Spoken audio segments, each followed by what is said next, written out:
అనేటటువంటి body లాంగ్వేజ్తో credit story చేయడానికి చంద్రబాబు నాయుడు గారు ప్రయత్నం చేస్తున్నారు. అసలు భోగాపురం ఎయిర్పోర్టు ఏం జరిగిందనేది ఇక్కడ రెండు మాటలు చెప్పాలి. చంద్రబాబు నాయుడు గారు భోగాపురం ఎయిర్పోర్టుకి 15,000 ఎకరాలు కావాలన్నాడు భూదోపిడీ చేయడానికి. 15,000 ఎకరాలు, 1000 కాదు, 2000 కాదు, 3000 కాదు, 5000 కాదు, 15,000 ఎకరాలు కావాలంటే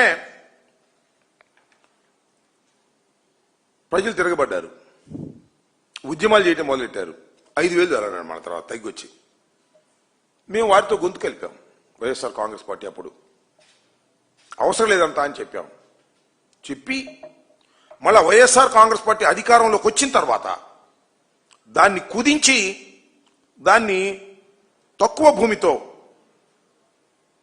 అక్కడ ఏరో సిటీతో కూడా కలిపి 2,703 ఎకరాలతో